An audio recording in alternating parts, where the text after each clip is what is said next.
ఉదాహరణకి అంటే ఇప్పుడు నేను ఏ రివ్యూ మీటింగ్స్‌లో కూర్చున్నా గానీ, అందరూ కలిసి ఒక పేరు అవసరంగా లేదు గానీ, ఒక ఐఏఎస్ అధికారి పేరు చెప్తారు. అన్ని అనర్థాలకి మూలం ఆయనే అన్నట్టుగా అసలు ఇన్ని అవకతవకలకి మొత్తం కూర్చోబెట్టి ఏ రివ్యూ మీటింగ్‌లో కూర్చున్నా ఆయన ఏళ్ళన్నీ ఆయన వైపు చూపిస్తుంటారు. అఫ్‌కోర్స్ ఆయన ఇప్పుడు వెళ్ళిపోయారు అనుకుంటా నాకు తెలిసి. అంటే ఇట్లా ఉంటుంది. ఇప్పుడు వీళ్ళందరిని ఎలా బాధ్యుల్ని చేయాలి? అంటే ఇట్స్ వెరీ ఈజీ అంటే అడ్మినిస్ట్రేషన్‌లో కూర్చున్నప్పుడు రూల్ బుక్‌ని దాటి అధికారులు ప్రయత్నాలు చేశారు. నేను మా రివ్యూస్‌లో మాట్లాడుతాను. కానీ previous government over ruled and they went away. ఎవరికి అకౌంటబిలిటీ ఫిక్స్ చేయాలి అనేది ఇట్స్ $1 million క్వశ్చన్. కేసులు పెట్టొచ్చో నాకు తెలియదు కానీ నిన్న ఒక రివ్యూ చేశాను. రివ్యూ చేస్తే Asian infrastructure industrial development bank వాళ్ళు దాదాపు ఒక రఫ్లీ ఒక 4,000 to 5,000 కిలోమీటర్స్ అనుకుంది.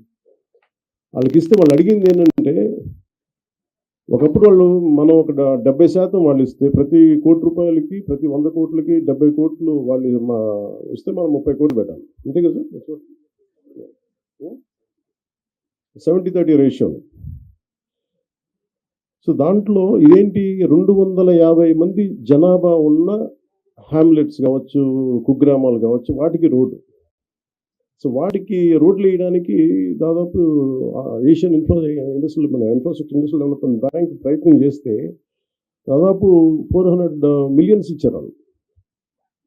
ఇస్తే కానీ మనం ఏం చేసాం, వాళ్ళు ఇచ్చిన తర్వాత అది రోజు ఏమైపోయింది, గత ప్రభుత్వం డబ్బులు పే చేయగలకి ప్రాజెక్టు నిర్మాణం చేయలేదు. నేను అడిగాను ఏంటంటే అధికారులని, బ్యాంక్ అధికారులు ఎందుకు అంటే లాస్ట్ గవర్నమెంట్ వాళ్ళు కనీసం వాళ్ళ వాటా వాళ్ళు ఇవ్వలేదు. వాళ్ళు 70 కోట్లు వాళ్ళ వంతు రిలీజ్ చేశారు కానీ రాష్ట్ర ప్రభుత్వం ఇవ్వాల్సిన వంతుని వాళ్ళు రిలీజ్ చేయకపోవడం వల్ల వాళ్ళు ఏం చేశారు, అలా ఉంచేశారు.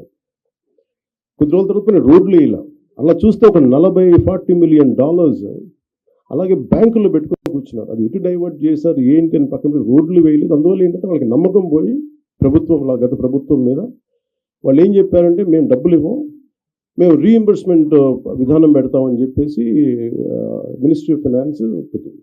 వాళ్ళు ఏం చేశారు, మొన్నదాకా మన వాటా ఇవ్వాలి 70 కోట్లు పెడితే మనం 30 కోట్లు పెట్టి ప్లస్ జిఎస్టీ మనం కడితే 18% దాన్ని ముందుకు తీసుకెళ్ళాం. ఈ నెగోసియేషన్లో కానీ ఎక్కడ కూడా జిఎస్టీ మాకు భారం అయిపోతుంది కేంద్ర ప్రభుత్వంతో మాట్లాడలేదు. ఇట్లాగా ఏదైతే ఇంటెండెడ్ పర్పసెస్కి గొప్ప నోబుల్గా స్టార్ట్ చేశారో వీళ్ళు రకరకాల విధానాల ద్వారా ఫండ్స్ని ఎటు డైవర్ట్ అయిపోయింది. ఇండస్ట్రియల్ వాళ్ళ ఏషియన్ మన ఏఐబి కూడా చెప్తా ఉంది మా డబ్బులు రాలేదు. దెన్ అసలు వీ హ్యావ్ టేకెన్ రెస్పాన్సిబిలిటీ. వాళ్ళకి ఏం చెప్పానంటే మేము మాట్లాడతాం, మాకు కొద్ది సమయం వాళ్ళు అడిగింది ఏంటంటే రీఎంబర్స్మెంట్ పెట్టారు. అంటే ముందు మీరు ఖర్చు పెట్టేయండి, మేము తర్వాత ఇస్తాం. అసలే డబ్బులు లేవు. నేను మాట్లాడితే వాళ్ళు అడిగింది ఏంటంటే కనీసం ఈ ప్రాజెక్ట్ అయిపోదు. అంటే 2019లో వాళ్ళు 18 కంటే 2019 నుంచి ఆచరణలోకి వచ్చింది. బై 20 వాళ్ళు 2 years అంత మొత్తం అవ్వాల్సిన ప్రాజెక్ట్ కానీ అవ్వాల. ఇప్పుడు మళ్ళీ కరోనా వల్ల ఇంకోటి పక్కన పెట్టి తర్వాత కూడా డబ్బులు వచ్చినా కానీ వాళ్ళు చేయకపోతే ఇప్పుడు అడిగింది ఏంటంటే ఈ డిసెంబర్ దాకా పొడిగించారు. ఈ డిసెంబర్ లోపు నేను అడిగింది ఏంటంటే ఇది కంటిన్యూ అవ్వాలి ఫండింగ్ అంటే ఏం చేయాలి, మేము డబ్బు కొంత పెట్టాం కూరుకుపోయాం దీంట్లో,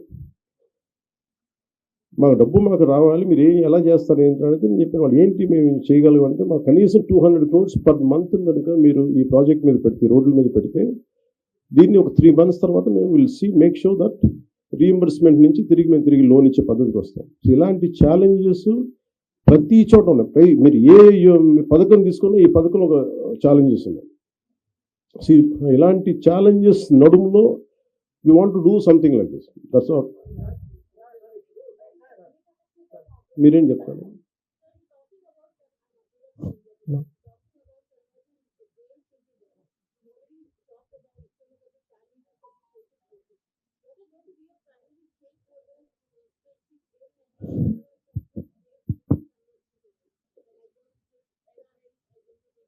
That's the question. Has exactly.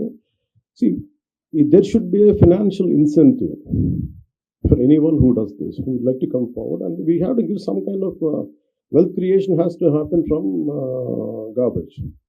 I think that should be a great motivation for a lot of entrepreneurs or youngsters to come. We don't need great knowledge for it. We don't need great technical aspects to it. It's just mere commitment and someone who is committed to collect garbage for every 12 hours and who could monitor it. And we are a part of it. And it's a challenging thing, and as you said, you have so many doubts in your question, but I said we would like to explore. For me also, it's quite a new one, quite innovative thing, and I know I'm going to face challenges. So unless I get into it, I sir don't know what kind of challenges and what kind of solutions. Maybe if I get a challenge, then I say what kind of innovative solution we would come out with. I think we keep on exploring it as each day passes by. Sir ఇప్పుడు చెత్త ద్వారా సంపద అంటున్నారు, ఐశ్వర్యం సృష్టించవచ్చు అంటున్నారు. మరోవైపున Swachhandhra corporation ద్వారా వేల కోట్లు ఖర్చు పెట్టి తిరిగి ఆ చెత్త కలెక్షన్ కోసమే పన్నులు వసూలు చేస్తున్న పని. దీన్ని ఎలా చూస్తారు?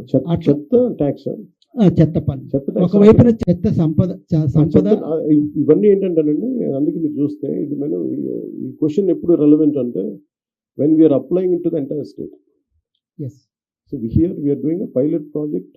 We are looking at how it's going to work. No, it is wonderful, sir. Good initiative. But ఏంటంటే 5%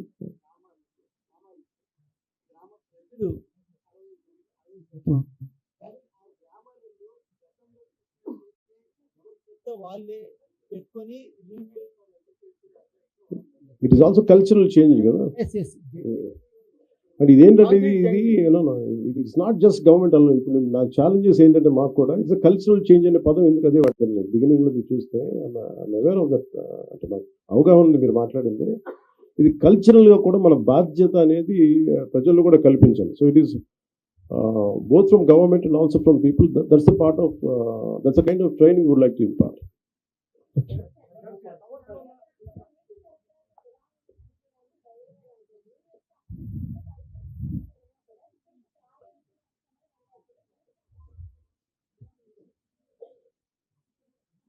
కేంద్ర ఇప్పుడు ఫర్ ఎగ్జాంపుల్ జాతీయ జల్ జీవన్ మిషన్ ప్రాబ్లం ఏమొచ్చిందంటే ఇక్కడ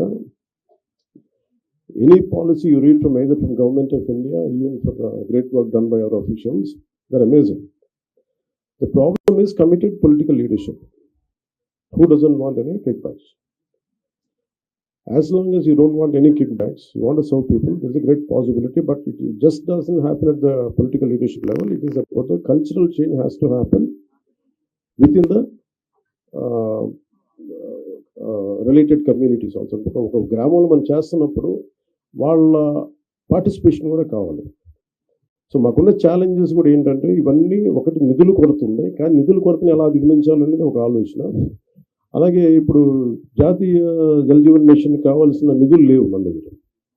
సో దానికి there are certain banks who are willing to come forward. మేము 30% కూడా చేయలేని పరిస్థితిలో ఉన్నాం కాబట్టి మేము మొత్తం 100% మేము చేస్తాం, మేము లోన్ ఇస్తాం, తర్వాత మీరు చేయండి అలాంటి ప్రతిపాదనలు వీళ్ళు ఎక్స్ప్లోర్. వీటికి సంబంధించి ప్రత్యేకించి నేను మీకు డిస్కస్ చేస్తాను.